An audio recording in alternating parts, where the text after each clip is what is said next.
The Odd Girl and the Apartment Complex.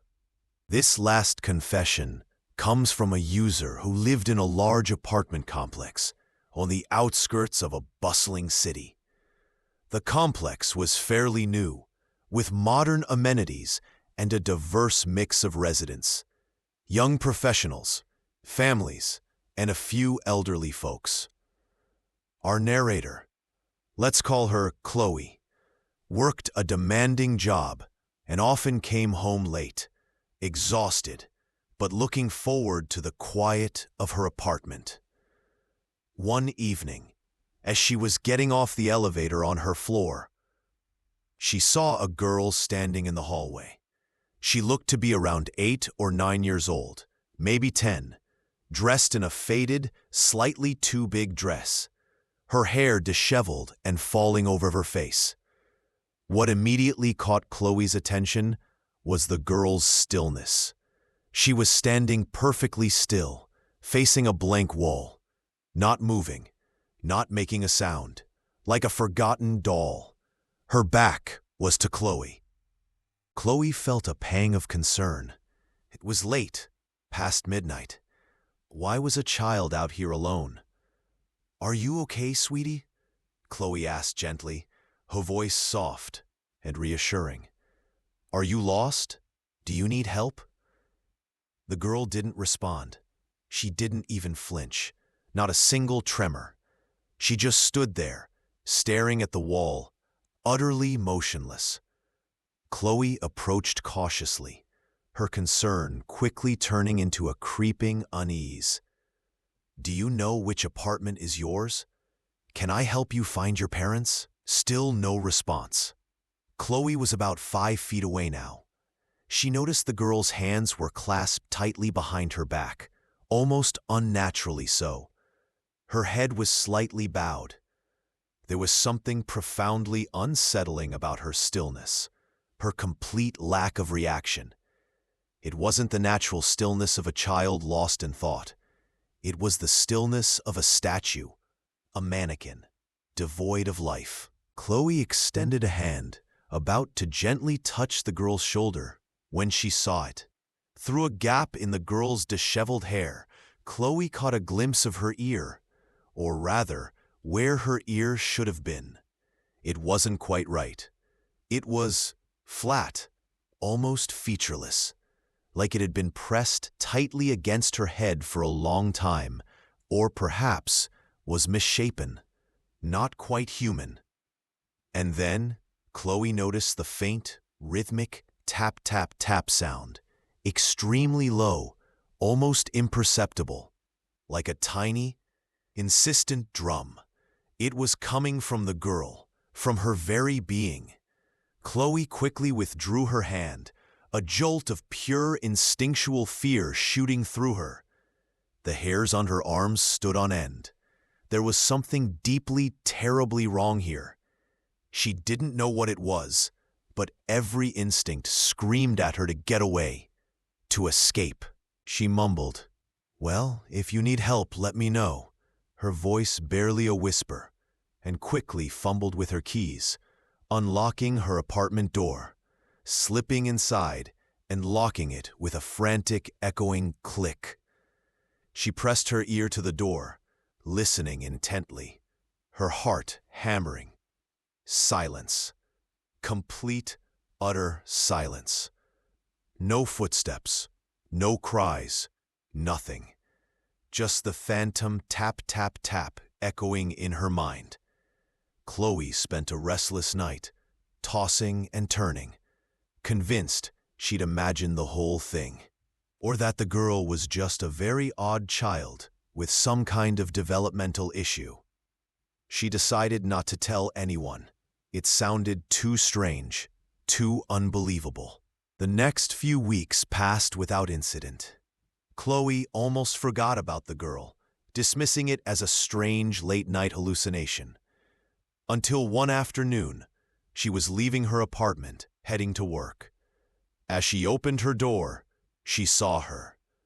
The same girl, standing directly opposite her apartment door, facing it, her back to Chloe. Still, silent, in the exact same faded dress. Chloe froze, her blood turning to ice. The air in the hallway felt heavy, cold, as if all warmth had been sucked out of it. She could feel the tap, tap, tap again, faint but undeniably present, emanating from the girl's direction. This time, she didn't try to speak. She just stood there, paralyzed by a creeping dread, a profound sense of being watched, even though the girl's back was to her. The silence stretched, thick and suffocating. The girl slowly, almost imperceptibly, shifted her head, just enough for Chloe to see a sliver of her face. One eye, half hidden by her disheveled hair, seemed to be staring directly at Chloe's door, unblinking. It was dark, unnervingly still, and seemed to hold an ancient, knowing emptiness, a void that swallowed light. Chloe felt a wave of nausea, a sudden, overwhelming urge to vomit. She slammed her door shut, hard, the sound echoing loudly in the silent hallway, and backed away, her heart pounding, her body trembling. She stood in her living room, shaking, trying to rationalize. Was it the same girl?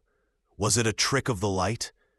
But the details, the stillness, the dress, the strange ear, the tapping, it was too specific, too consistent to be a coincidence. She waited. Minutes stretched into an eternity. She finally peeked through her peephole, her eye pressed against the cold metal.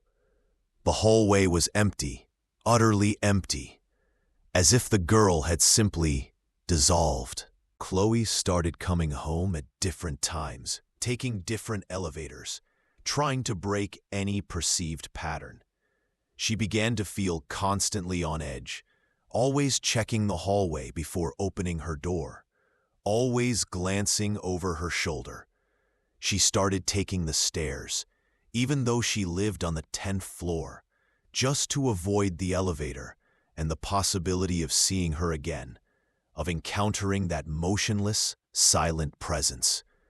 Then, about a month later, she was walking through the complex's communal garden.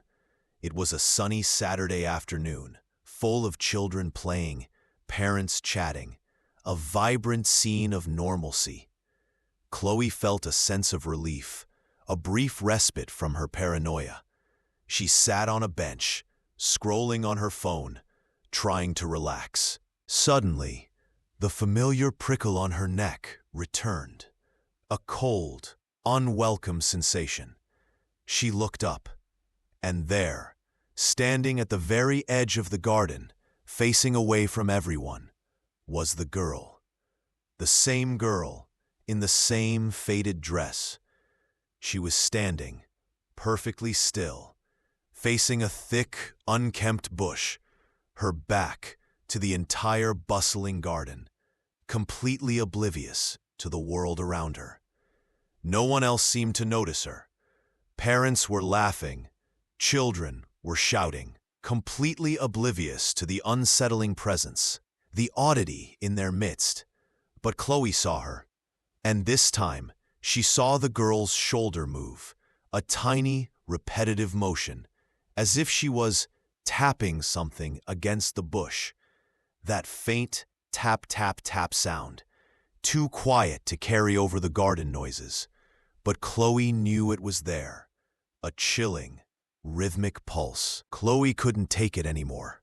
She got up, her legs feeling like lead, and walked quickly out of the garden, heading straight for her car, a desperate need to escape. She drove away from the complex and didn't come back until it was dark, until she was sure the girl would be gone. She spent the next few days in a haze of fear, unable to shake the image of the girl, the unnatural stillness, the silent tapping. She decided to move out. The lease wasn't up, but she couldn't stay there a moment longer.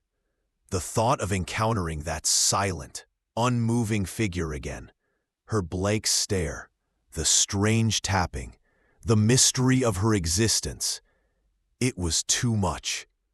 Her sense of security was irrevocably shattered. As she was packing, on her very last day, the apartment almost empty, she was in her living room when she heard a faint, persistent tap, tap, tap coming from the wall adjacent to her neighbor's apartment. It was quiet, steady, rhythmic. She pressed her ear to the wall, her breath held. It wasn't loud enough to identify, but it sounded organic, like something small, tapping from the other side, from inside the wall. Chloe quickly pulled away, a cold sweat breaking out on her forehead. A new, horrifying possibility dawning on her. She fled her apartment, leaving some of her belongings behind, unable to bear another second in that place. She never looked back.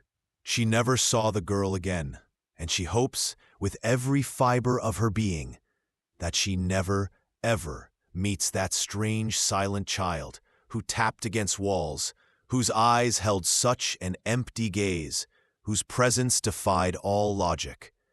The mystery of who she was and what she was doing remains unsolved, and some mysteries are better left that way, forever shrouded in the chilling unknown.